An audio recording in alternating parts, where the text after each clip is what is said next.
Well, good morning. Welcome to all those who are joining us on site and those who are online with us this morning as well. I feel like I sometimes forget the balcony people. Good morning, balcony people. I do see you up there. Sometimes we don't look up there as often, but I do see you up there, so glad to have you with us as well. Well, we are into week number 4 of our walk through the book of Malachi. I just want to start by asking, how are we enjoying Malachi? Yeah, good. It's not an easy book, right? Like there's a lot of hard things in there, but hard things can be good things at times. And you guys get sort of 30, 40 minutes, a couple times throughout the month. I like immerse myself in these hard lessons for like hours on end throughout the last number of weeks. So it's a lot of good stuff in there. I'm glad you're with us and that you're walking through that. Today is no exception. Some more good material to cover in there and another bit of a tough lesson, but I think it's a lesson that has some great hope for it. For those who haven't been with us, let me catch you up really quick. Well, the past couple weeks, we've been walking through this book of Malachi, where it takes place in this time of the life of Israel in the land of Judah, where they've returned from exile in Babylon, and things aren't good, right? Like if we are honest, things are actually a disaster. Economically, they're all living in poverty, and they're lacking the basic necessities of life. Their government leaders are corrupt. They're basically also existing as a vassal state under the Persian Empire still, kind of under the thumb, paying money to Persia still. Socially, we learned last week that there are divisions within the community. There's divisions and families are being torn apart because of choices that people are making. Religiously, the relationship with God is fractured to the point where the priests have essentially just given up. And worship has reached the point of becoming offensive to God. This is the disaster in which they're currently living, that God sends his messenger Malachi to come and speak to them. And he speaks to them because they've reached the point where they look around and they see what's happening, and they've come to the conclusion that God doesn't love us. God is not for us. God has not been faithful to us. But do you remember, if you were here with us week 1, do you remember how God starts the book of Malachi? He starts by saying, the messenger, Malachi, came from the Lord and said these words. God said these words in the first verses of Malachi. He says, I have loved you. I've always loved you. And I always will love you. And the way that he has shown his love is he's trying to unpack throughout this book, and by drawing their attention to certain things, he's trying to show that he has this enduring faithfulness to them in all seasons of life, and it's existed throughout their history. If you're familiar with the story of the Old Testament, if the story of God's people through the Old Testament, you know that there's this common pattern, right? Where God reveals himself and calls a people to himself, and either through individuals or when they eventually became a nation, they respond, they affirm that call, and they enter into a relationship. But then inevitably they would rebel and they would break that relationship. But God's response would always be the same. He would move towards them in love, and then they would reaffirm his call again. But then time would go on and they would rebel. And then God would move towards them in love. And they'd reaffirm it, but then they would rebel. And God would move towards them in love, and they'd reaffirm it, then they would rebel. And throughout the book of Malachi, God has been stating to them, I have always been faithful to you, while at the same time trying to point out that they have been unfaithful back to him. And in order to get them, and this is the whole point, this is the main goal, he's doing this yet again in order to get them to renew, to reaffirm life with him in the covenant blessings that have always been available to them. But each time, and if you go through the book of Malachi, you see this happen 6 times. Each time, after Malachi brings up one of God's concerns, how do the people react? Who? Us? Oh, God, where is this coming from? We are absolutely shocked that you would bring such accusations against people such as us. Now, we have the advantage from our perspective to look into the book and see that you guys have done some stuff that's contributing to the stuff you're experiencing. And how long, if you're in God's situation, in God's seat, how long would you put up with that? Like, have you ever been in a conversation where you reached a point of frustration that you just think to yourself, I don't want to talk to you anymore? You ever found yourself in that situation? Maybe when you answer your phone and it's a telemarketer, and you don't want to be rude, you don't want to just hang up on them, but every time that you give them an objection as to why you don't need your furnace cleaned right now, they have an answer on their script. And then you think to yourself, I don't want to talk to you anymore. Or perhaps if you're a sports fan like me, you're tired of people asking you the question, what's wrong with you Oilers? I don't want to talk about that anymore. I want to move on from that. Or have you ever tried to have a conversation? Have you ever tried to reason with a toddler? Ever tried to do that? I had a conversation a little while back with my granddaughter Lydia. And it went something kind of like this. Lydia, you have to wear your coat. It's cold outside. I don't want to wear my coat. But you're going to be cold. No, I won't. So, Grandpa's logic is, all right, let's go. Not going to wear your coat then. So we go outside, no coat on. What does she say? I'm cold. Go figure, right? You want to put your coat on? I'll put my coat on. Grandpa, the zipper itches my neck. Well, I'm sorry, but we can't take your coat off. It's cold outside. No, it's not. Lydia, if you take your coat off, you'll be cold. No, I won't. I don't want to have this conversation anymore. Now, as we pick up the story in Malachi chapter 2, verse 17, that's where we're going to pick up today. Chapter 2, verse 17. If you want to find it in your pew Bible, it's on page 779, or you can just scan that pew portal in front of you. As we pick up our story with this in mind, Israel has reached, if God had one, they've reached his final nerve. He's done, he doesn't want to have these conversations anymore. They're close to finding that last nerve. And he's tired of these back and forths. And he basically opens the passage by saying this to them. He basically says, you annoy me. That's the point he's reached. You annoy me. I don't want to have this conversation with you. Right? You annoy me. He basically gives them like a divine eye roll at this stage. And here's what that looks like in chapter 2, verse 17. Malachi says, you have wearied the Lord with your words. He says, you have frustrated God. You have tired God. You have said enough to the point where God has had enough with your words. And then here they go again. How? How have we wearied the Lord, they ask. And the answer is this, by saying all who do evil are good in the eyes of the Lord, and he is pleased with them, or by saying, where is the God of justice? You see, God's people look around and they see the other nations, they see other people, and they think they're doing better than we are. They're doing so much better than we are. And they feel slighted. We're supposed to be God's people, and they're doing better. And they feel slighted, and they think to themselves, God talks an awful lot about blessings, but we're not experiencing a whole lot of those blessings, but they seem to be, so he must be pleased with them. He must delight in them. Otherwise, why is God not doing something about all of their sin? And so they levy this accusation against God. God, you are not faithful. And God, you are not just. Because we can just look around and see that that's true. Now, I suspect that you've probably heard people say that before, or some version of it. This is not an uncommon accusation people levy against God when they observe the world around them. And maybe you yourself have even found yourself in a moment, a bad, tough, hard situation where you've thought something similar, or thought that very thing before. If you look around the world, you will find people who seem to appear blessed, who seem to appear they have this charmed life where everything that they touch turns to success. And maybe you think of somebody in your life where every time you look at them, it just everything always seems to go right for them. But here's what I want you to know. No matter where you go, any place, any time in history, here's a truth I can let you know. All people, even those who appear blessed, even those who appear to have this charmed life, all people experience disappointment. All people experience loss and sorrow because it's just part of the human condition that we all experience. We know this to be true, don't we? All people experience this. Why? Because all people live in a broken world. And we live in this broken world where when things happen, it hurts us. It can lead to a sense of disorientation. And then we find ourselves trying to reconcile, why am I enduring this? Why am I experiencing this? How does this fit with what I've chosen to do and with what God's promised to do? How do we make sense of this? And there's actually three common ways that people tend to rationalize this. And the first one is this. If you're a follower of Christ, if you have a Christian faith and background, you'll probably understand that one of the ways we reconcile this is by knowing that we live in a broken world. The Bible affirms, and this is no surprise, that we live in a broken world and we're going to experience hard times. Jesus promised that will happen.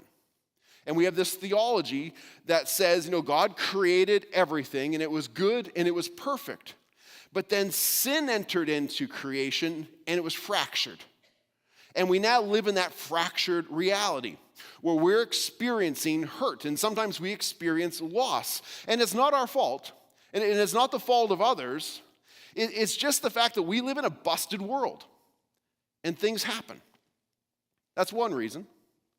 A second reason sometimes people look at what happens in their lives and they rationalize it by saying, well, sometimes we experience hurt because of other people, because other people who have been broken by the world.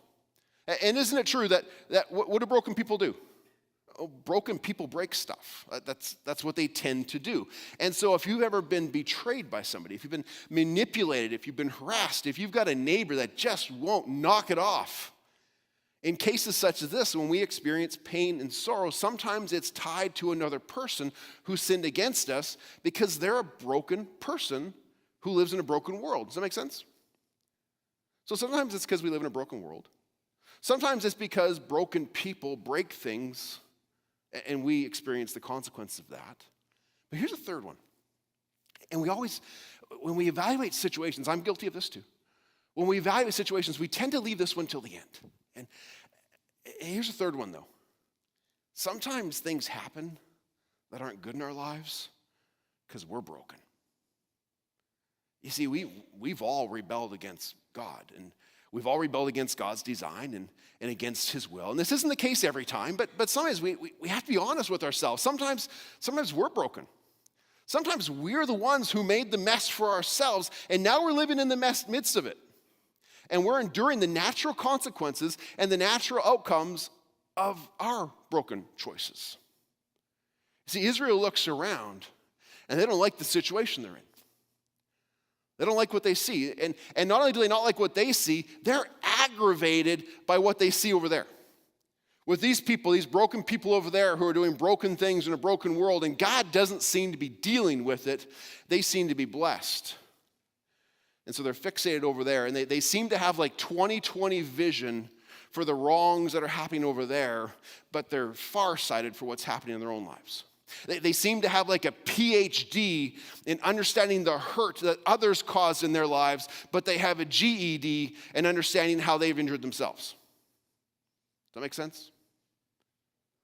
They could not see their own sin and how their own sin had contributed to the disaster that they're sitting in. And because they couldn't see that, they blame other people. Because they couldn't see that, they blame God. And I want you to know that this isn't just their story. Again, if we're honest with ourselves, if we can be vulnerable enough and be honest with ourselves and quit blaming other people, quit blaming our spouse, quit blaming our friends, quit blaming our boss. Sometimes we're the broken people who broke a relationship with God. And sometimes when that happens, we point a finger towards other people and to God. That's what we see them doing. But God, how does God always respond? But God is faithful. Not just in action, but in character. And he responds by sharing good news with them in the midst of this. They levy this heavy accusation against him, and he responds by sharing the good news with them. But it's good news for us too. Because that's not their story, that's also our story. And so if it's good news for them, it's good news for us. But while it's good news, this is the book of Malachi, so it's not easy news, right? It's going to be good news, but it's not always easy news. And here's what we see God saying as we jump now into chapter 3. God says this in response to them. He says, I will send my messenger who will prepare the way before me. And then suddenly the Lord that you are seeking will come to his temple. The messenger of the covenant whom you desire will come, says the Lord Almighty. God reveals that there is one who is soon coming who will embody all of the hopes and all the expectations that they have. There's one who will come who will embody all of that. Now, in the culture in which they live, when it speaks about a messenger here, they would understand that in this time and place, before a person of royalty or somebody, a dignitary, would show up in a region, that a messenger would first be sent out who would go and prepare the land to make sure that the roads were clear and straight and to make sure that the people were all kind of cleaned up and all ready before he arrived. They would be one who would go prepare the way for the one who was to come. Now, who does God say here that the messenger is going to go prepare the way for? God says, I will send my messenger who will prepare the way before me. Before me. Before the Lord. You see, you have to understand Malachi is the very end of prophetic history in the nation of Israel. After the book of Malachi, when we turn one more page, it says New Testament. Malachi is the end of prophetic history for the nation of Israel, for the Old Testament. Following the book of Malachi, there was 400 years of silence where God didn't talk anymore. No prophets came. But then a messenger arrived. A messenger that we know from the New Testament as John the Baptist. The one that Isaiah said in Isaiah 40:30, there will be one who is a voice in the wilderness who will prepare the way of the Lord. God is saying, then, after my messenger comes, then I will send to you the Lord. He says, I will then come near to you. Emmanuel, God with us, will then come near to you. And he is the one who will bring about my justice. He is the one who will bring about righteousness for all people. He is the one you are seeking. He is the one in whom you delight. And those words can be understood two ways. Jesus Christ truly is the one that they are seeking. Jesus Christ truly is the one in whom they will be able to delight. But God says this through the prophet Malachi with a little bit of a sarcastic wink to it. Because remember, they're not looking for their own salvation. They're looking for justice for those people over there. And so God kind of says, you want justice? You want the one who's going to come bring justice? That one that you desire, that one that you're seeking who's going to come? I'll send him. I'll send him. But then he follows up with this question. I'll send him. But who can endure the day of his coming? Who can stand when he appears? And that's a question that does not require a response. It's God's way of saying, I am going to send King Jesus, and he will judge people, but he will judge all people, including you. Including you. And as he judges all people, including you, he will bring about my justice. When I think about this, it reminds me of sometimes when I see people with, maybe you've seen this too, people who get tattoos, there's a tattoo comes across your shoulder that says, only God can judge me. You seen those ones? When I see them, I kind of have a bit of a smirk, because I'm like, there's a lot of truth in that. Like, there's a lot of truth in there. You don't realize how much truth is in that sometimes, because on one hand, they're right. It's not my place to judge them. It's not your place to judge people. We're called to bless people. We're called to love people. We're called to share the truth of Christ with people. We're not called to judge anybody. But on the other hand, they're right again, because it is God's place to judge them. And he will. And he will. But the part that people often miss is what we read in Romans 3:10, where it says, there is no one righteous, not even one. There is no one who can stand in his coming. So God says, I will send King Jesus who will come and judge all people. But no one, including you, will be able to stand. But here's the good news. The good news is that even though their history, even though our history is defined and filled with stories of faithlessness, is filled with stories of sinful rebellion, God's promise to send the Messiah, God's promise to save his people has always been intact. And it can serve as an anchor point when we feel like things are not going the way that we think they should. When we feel like things are going better for others and not for us, and we're like, man, what's happening, God? Holding to that promise that God said, I will send one who will redeem you. Justice is mine.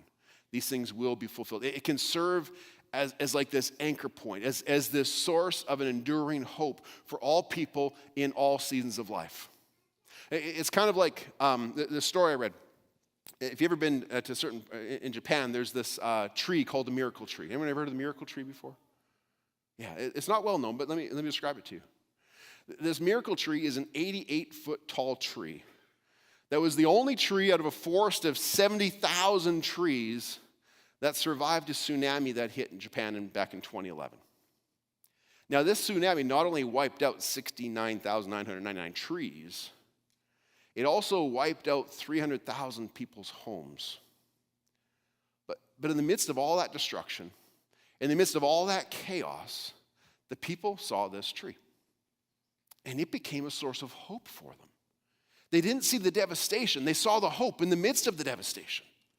And to the point where it became this national site of memorial, something that they could look to help them to remember that in the midst of sorrow, in the midst of loss, in the midst of tragedy, when things don't seem to be going the way that we want them to or we think they should be, in the midst of all of that, there are signs of hope.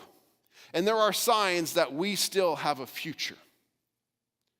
You see, God is long-suffering, patient, desiring for all to look to him, to look to the one, his King Jesus Christ, who was born of a manger, but then hung upon a tree, to look to the tree to find hope. That's a promise that endures every situation and every season of life for every person. You see, God promised to fulfill all of this through his son, Jesus Christ. And we're going to celebrate that in the next few weeks during the Christmas season. And we're going to come to see that in God's mercy, he withholds what we deserve, but in his grace, he gives us what we do not deserve. And because of that, we can have hope. And we can experience new life in every season of life. Isn't that good news? Isn't that good news? But remember, while it is good news, it is not easy news. So let's get to the hard part. Malachi 3, in chapter 2. Verse 2, Malachi 3. As he continues, he says, "But who can endure the day of his coming? Who can stand when he appears? For he will be like a refiner's fire or like a launderer's soap. He will sit at the refiner. He will sit as a refiner and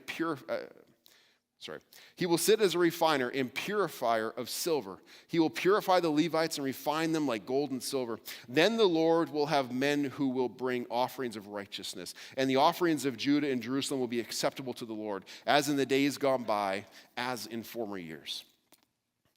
Israel looks around. They think to themselves, how can God ignore all the wickedness, all these wicked people, what they're doing? God needs to do something. He needs to judge these people. He needs to bring his judgment. Did you notice where he starts? Verse 2, it says, God says, I am going to, but I'm going to start with you. He's going to start with his own people. Now, that's hard sometimes, because sometimes we think of ourselves as the church going, well, no, we're like in God's grace, and we're in a relationship with God. Like why would he start here? Why wouldn't he start out there? Start out there and bring more people in here. But he says he's going to start with his own people. And we'll see why. He uses two powerful analogies. He talks about a refiner's fire and a launderer's soap. Now, a launderer's soap is, we can understand pretty straightforwardly. What does soap do? Like, he's talking here about like this really extra strong soap, and you put soap in the wash and it dissolves impurities. It works like a bleach. It just cleans away stains. It cleans away spots. But then the main analogy that he gets to here is this idea of a refiner's fire. And this refiner's fire, you get this image of like this scorching hot fire that you can throw in raw gold and raw silver into. But here's the thing. Silver and gold don't burn. They just melt. But everything else, all the impurities in the gold, all the impurities in the silver, they burst into flames. And as they burst into flames and burn off, you have an increasing amount of more and more pure and pure metal that's left behind. Now, this is often a multiple step process. It's not just sort of a one-time, melt the gold, burn it off, solidify it, and it's good to go. It happens multiple times quite often. You go through multiple seasons of this melting and burning. And if you were to ask a refiner, somebody who does this professionally for a living, how do you know when it's ready? How do you know how many times it needs to be done until it's ready? You know how they know? Because while it's being melted and while it's burning off, all these impurities are burning off, they lean over and they look into the pot of molten gold. And a refiner will tell you, when I can see my reflection in it, that's when I know it's done. You see, in the same way, God turns up the heat in our lives sometimes. Sometimes he turns up the heat in what we expect to happen in our lives as a way to remove impurities from our lives, until he allows his image to clearly be seen in us. And he begins with his own people. He begins with his own people, especially the leaders of his own people. And he wants to start there because they are the source of teaching. They're the source of facilitating worship for the entire nation. And if you think about it, it makes sense to start with his own people. Because if they are to be a blessing to all the nations, they have to first return to the blessing. They have to first get in the blessing if they're going to be able to be a blessing to other people.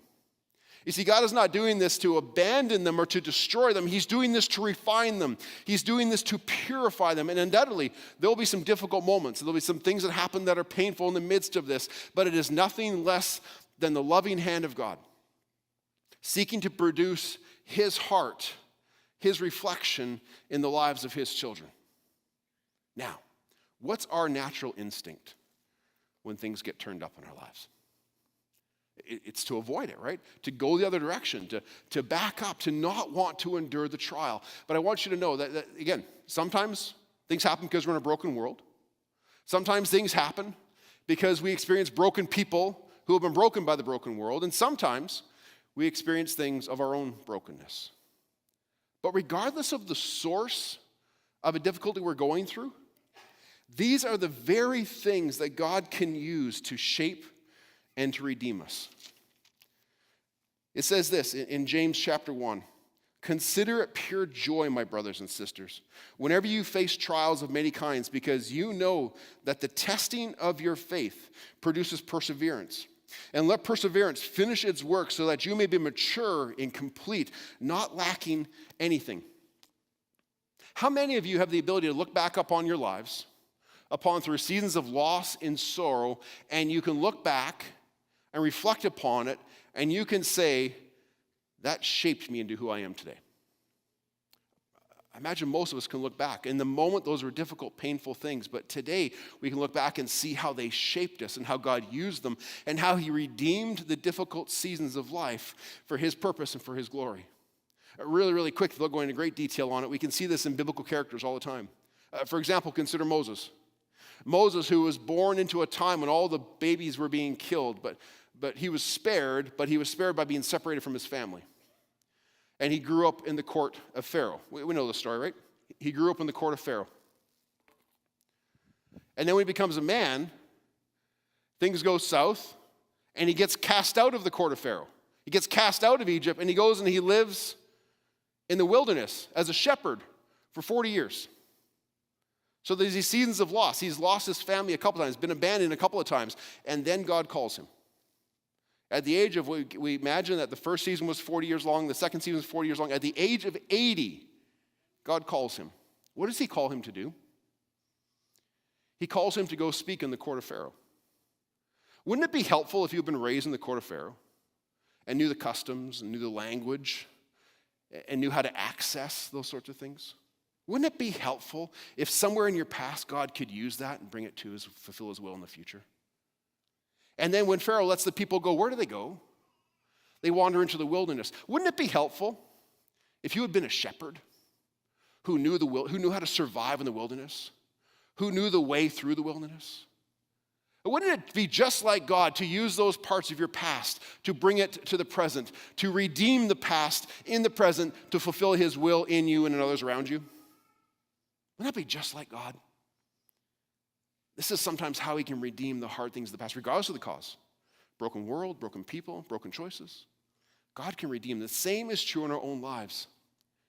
You see, God doesn't just take our strengths. He doesn't just take our victories. He also takes our losses and our sorrows, and he redeems those broken pieces of our lives to shape us and to use us for his will.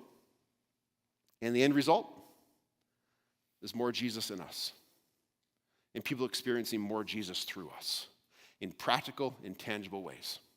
Verse 5, Malachi says this: when God has refined you as a people, when that has taken shape within you, when you then move to go be a blessing to those you're in community with and those that are around your community, he says they will experience in you loyalty instead of adultery.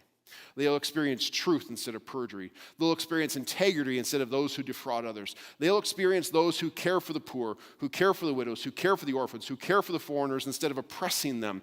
We'll find people who have a heart after my heart, God says. Because he redeems them. But he has to judge them before he can redeem them. Now, I want to end with this morning. It's a quote from Billy Graham when he was talking about some of these very, very similar things. And if you ever read Billy Graham's autobiography, he talks about the difficulty he experienced when he received his diagnosis of Parkinson's. And when he received it, he said this. He says, suffering is part of the human condition. We talked about that today. It's part of the human condition. It comes to all of us. The key is to know, how do we react to it?